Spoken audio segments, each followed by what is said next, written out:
नमस्कार दोस्तों, मेरा नाम उपेंद्र कुमार मिश्रा ऑनलाइन नॉलेज में आपका हार्दिक स्वागत है। अगर आप हमारे चैनल पर नए हैं तो आप लाइक एंड सब्सक्राइब जरूर करें।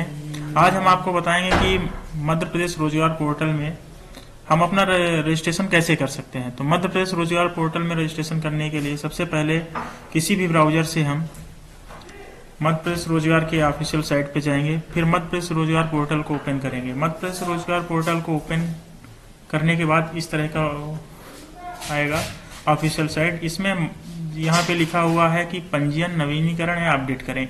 अगर ये करने हैं तो आप यहाँ क्लिक करें। अगर आपके पास यूजर आईडी और पासवर्ड है तो आप लॉगिन करें। तो हम जैसा कि हम नया बनाना चाह रहे हैं तो यहाँ पे हम क्लिक करेंगे। जैसे यहाँ पे हम क्लिक करेंगे तो कुछ इस तरह का इंटरफेस हमारे सामने आता है।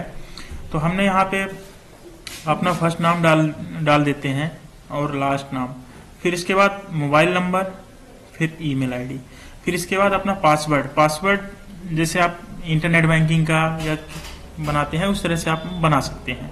फिर इसके बाद अगर आप अपनी जानकारी व्हाट्सएप के थ्रू व्हाट्सएप में पाना चाहते हैं तो आप यहाँ एस कर सकते हैं, अन्यथा नो कर सकते हैं। फिर एक्सेप्ट टर्म एंड कंडीशंस को पर क्लिक करके आप रजिस्टर्ड कर सकते हैं।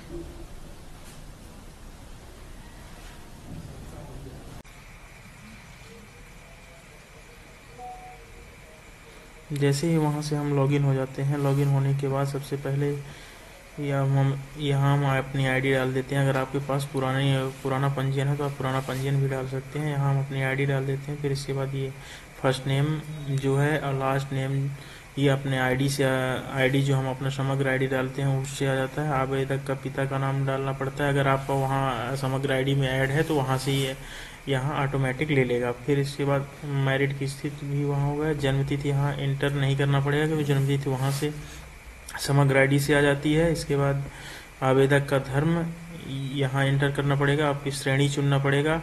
और फिर इसके बाद आवेदक का पता, तो अगर आप शहरी हैं तो शहर में टिक करिए, अगर ग्रामीण हैं तो ग्रामीण में टिक करिए। फिर राज्य, फिर जिला, फिर रोजगार कार्यालय, मतलब जहाँ से आपका पंजीयन बनना है। जो ये पहले से बना है तो कहाँ से बना है, अगर अभी बनाना है तो आपका जो जिला रोजगार कार्यालय होती है जहाँ आपका निवास है वहाँ से ये ऐड करना पड़ेगा। फिर ब्लॉक, फिर पंचायत, फिर ग्राम, फिर पिन कोड, फिर यहाँ पता देना पड़ेगा।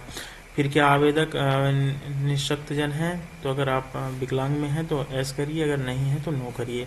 क्या आवेदक माने कोई भी संस्था में पहले से कार्यरत है, अगर सरकारी कर्मचारी है तो कार्यरत है तो एस करिए, नहीं तो नो करिए। फिर इसके बाद जैसे ही इसको आप टिक करेंगे और सेव कर दीजिए। जैसे ही आप इसको सेव करेंगे तो फिर आपको शिक्षा संबंधित जानकारी भरनी पड़ेगी। तो शिक्षा संबंधित जानकारी में सबसे पहले योग्यता ये स्तर, तो सबसे पहले जो भरना है तो सबसे हाईएस्ट आपकी डिग्री जो है उसको भरना है। अगर आप 10th में है, 12th में है, अगर आपका ग्रेजुएशन है तो ग्रेजुएशन को सबसे पहले भरें। फिर योग्यता, फिर आपकी क्या योग्यता है, विषय समूह भरें, विषय, बोर्ड का नाम लिखें, उत्तीर्ण वर्ष जो मार्कशीट में लिखा हुआ है उत्तीर्ण वर्ष लिखें, और डिवीजन, कौन सा डिवीजन, जैसे मैंने यहाँ 3 ऐड कर रखा है। और जैसे ही ऐड करेंगे तो यहाँ सेव करने का ऑप्शन आएगा और इस तरह से हमारा जो है तो रोजगार पंजीयन बन जाएगा।